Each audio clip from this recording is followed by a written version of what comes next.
Friday evening, everybody. Tyre Metalhead Weatherman here. Hopefully you guys are doing well. Trying to get back into a rhythm here because this whole renovations thing has been an absolute nightmare. AC's even out right now. Help. Anyway, though, thankfully it's a cool down ahead. Kind of talked about that in this morning's video, but there's one part that we didn't really talk about quite as much as I would have wanted to at the time I had, and that was going to be the tropics, in particular Philippe, even though in reality Philippe isn't going to be doing a whole lot. Still, it is something to talk about because the threat of flooding rains across Maine and even parts of Nova Scotia and into Canada is going to be a pretty prevalent thing. But also down the line here, there's some stuff to keep an eye on in regards to the Eastern Pacific, also in the main development region of the Atlantic. Ooh, excuse me. And then also, we need to be keeping an eye out towards the Western Pacific too. While a lot of you guys in the U.S. aren't going to be affected by this, there's a couple of people that I know over towards these regions. So this is also to help keep an eye out for them. That being said, make sure you guys are smashing that like button, hitting that subscribe button, also hitting that share button. Without further ado, let's go ahead and get into it. We're going from west to east here. So we'll start out with the Western Pacific. There'll be timestamps in the description as well to skip to the part that appeals to you the most. But anyway, we have Typhoon Koinu, which is actually currently at major hurricane status with winds up to 115 miles an hour or 100 knots. Whichever one you want to prefer, whichever you prefer to go along with. No discrimination here. But this is going to be heading towards Haipan here, and then eventually making its way towards Vietnam and maybe even Laos or southern Laos. It's going to be at its strongest pretty much at this point. There's a weakening trend that's expected from here.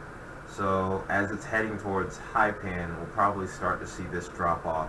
We definitely don't want to see any sort of major impact, some sort of major typhoon or major hurricane-like impacts going on in this region. I don't know too much about Haipan and what their infrastructure is like, but even then, no matter the infrastructure, whether it's like the U.S. or a national superpower or whatever, you still don't want to see that kind of impact because it's still devastating, no matter how you slice it. That being said here, definitely hoping to see this weekend a lot more, because on satellite right now it actually looks pretty impressive.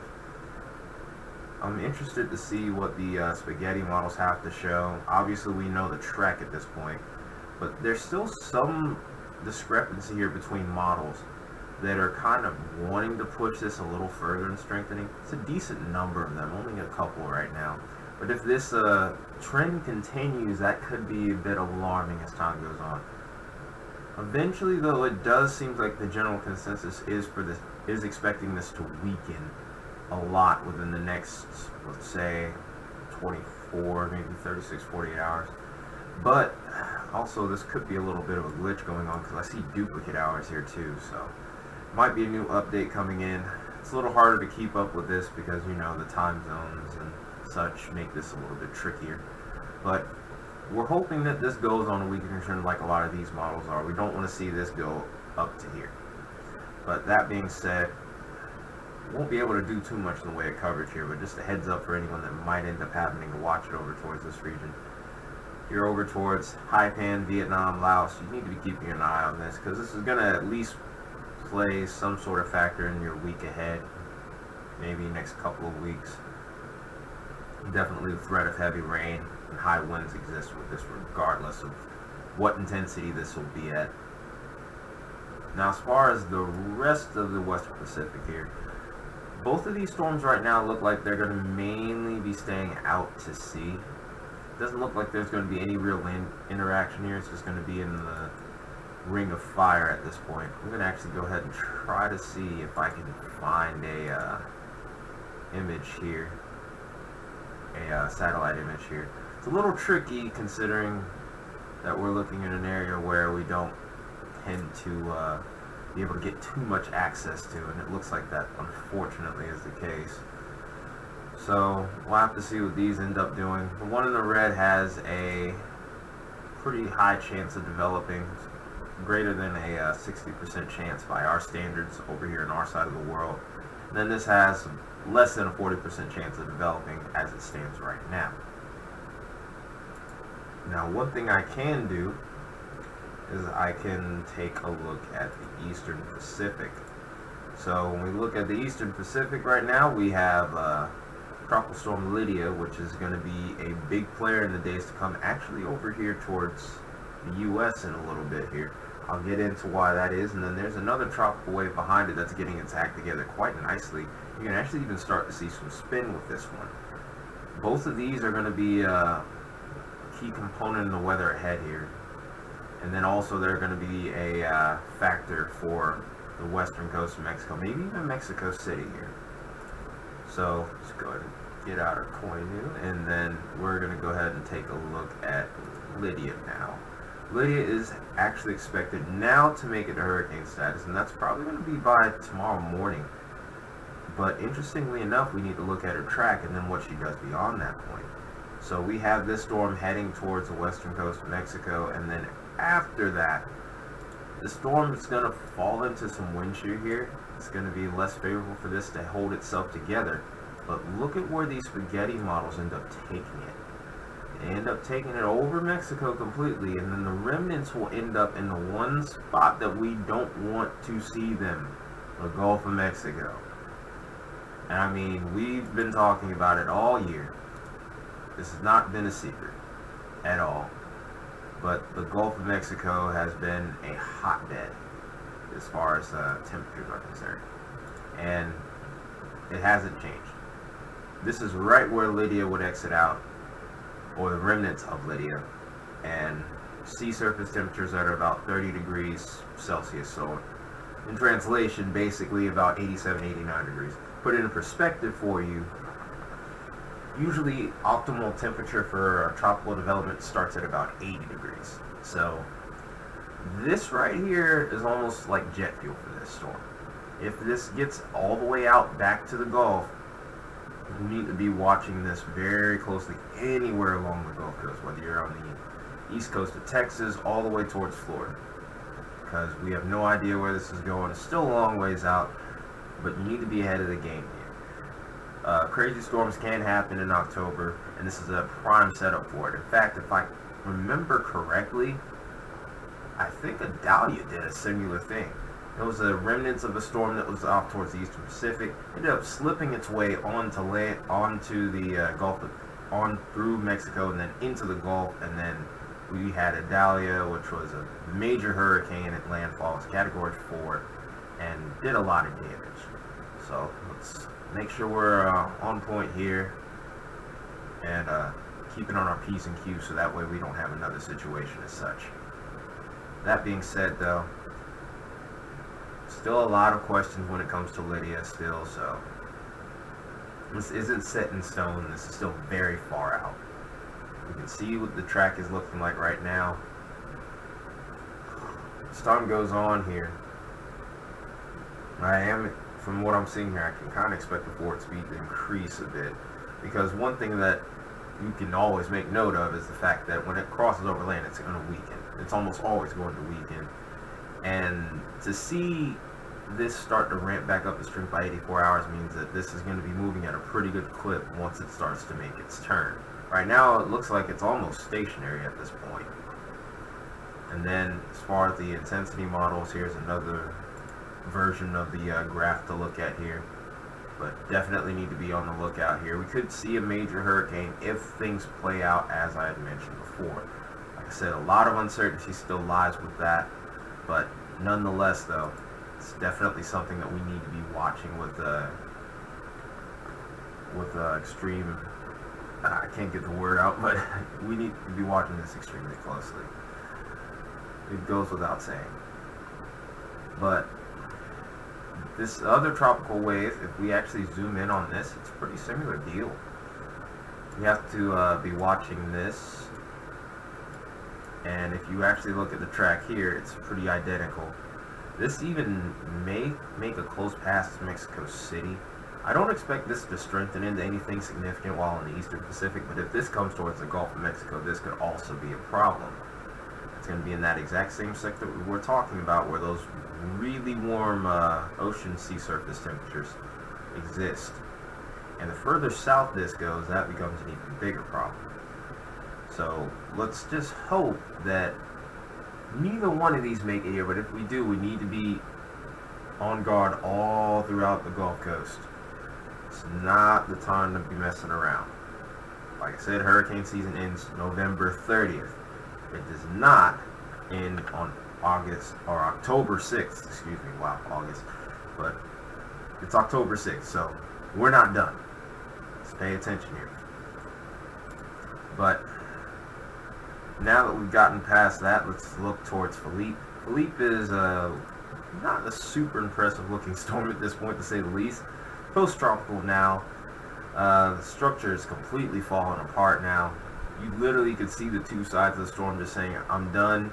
I'm splitting away from you. Goodbye. No alimony needed. That being said, we still could expect some impacts here across Maine and Nova Scotia here. Forward speed of this storm is definitely going to pick up from this point, and then by the time we get into Monday, boy oh boy, it's going to be covering a lot of ground here. Getting into the northern parts of Canada by this point, of course it'll fall apart, or at least that's what the expectation is. But even so, you could expect some rainfall, some high winds, maybe some storm surge here, albeit relatively minute in comparison to some of the stuff we've seen earlier this year. So be quite a sight over there towards Maine. But yeah, the main thing for Maine will be flooding. Same for Canada here. But that being said, we already pretty much know the deal with that system. And then last but not least, we're going to go back to the Atlantic here. Or it's going to try to go to the Atlantic, sheesh. So we go to Atlantic wide here. And here's that next area of interest here. It's going to be a new tropical wave that pops up here, and this has a high chance of developing as time goes on here. 60% plus chance of developing over the next 7 days. However, in the first 48 hours, this isn't going to really have a great chance of really going anywhere. So this is going to have to be something we'll watch over time. As far as our next name system here,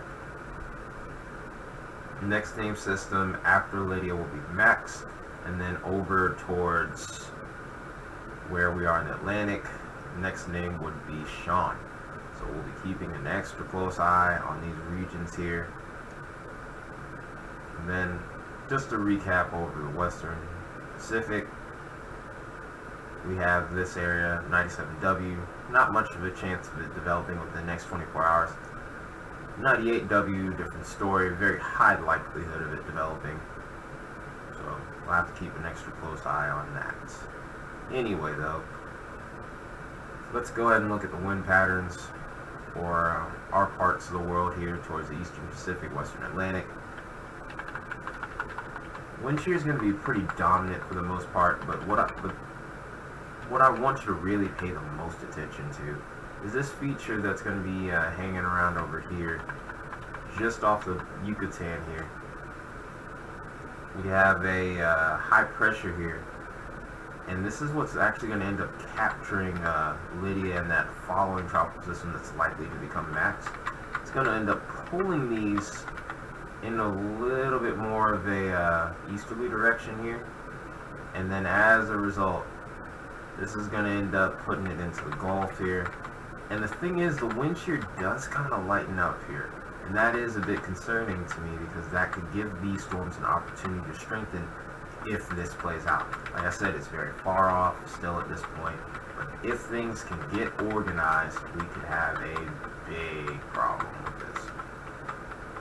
As far as the rest of the Atlantic is concerned, wind shear is kind of fluctuating in and out. It's a very active storm pattern across the U.S. as a whole here, so that is going to play a part in how the upper level winds behave here. Remember, with hurricanes, you want light wind shear. There could be a couple of stronger storm systems that could play a role in either inhibiting or enhancing said wind shear. But it's too far out to tell as to what the impacts will be. Looking at things from the vantage point of the Eastern Pacific. So here's Lydia right here.